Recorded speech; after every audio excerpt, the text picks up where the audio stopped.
truck driving was a blue-collar ticket to the middle class. Wages were high, hours were good, and union protections were strong. But today,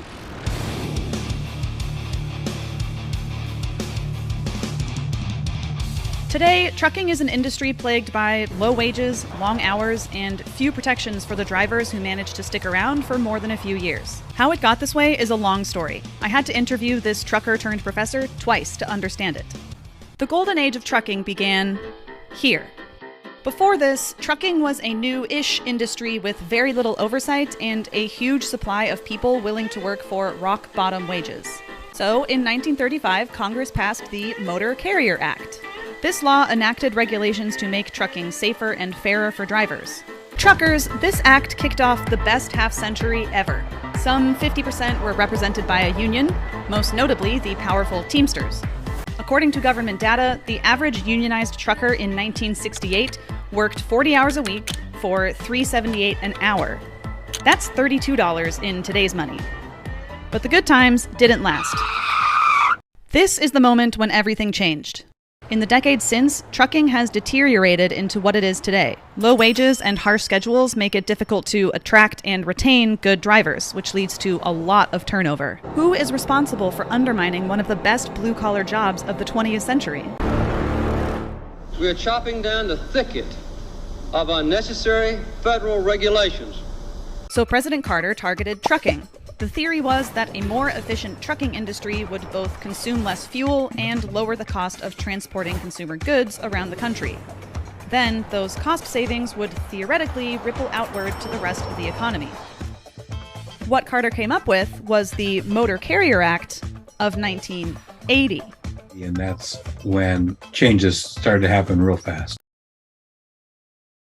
Truckers are only working 40 hours per week, which is optimistic. The top quartile is working somewhere between 75 and 95 hours a week. The incentive to work crazy hours is baked into how truckers get paid. Here's an example. Say you're a trucker delivering corn syrup to a candy factory. The factory says that they'll be ready for you at 7 a.m., so that's when you show up. Pre-1980, you get paid for the time you spend waiting. Post-1980, you most likely don't. So however long it takes the factory to get it together and unload that corn syrup is wasted time and money for you. This kind of wasted time can amount to up to $300 million in lost wages annually across all truckers. And that's one of the things that was ignored in 1980 when they passed the law. They got what they wanted.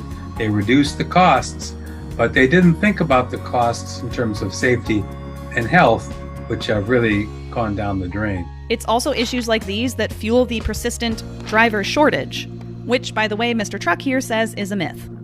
There are millions of drivers in the United States who have commercial driver's licenses who don't use them. They get trained, they go to the job, they realize this is crazy and I get paid for what?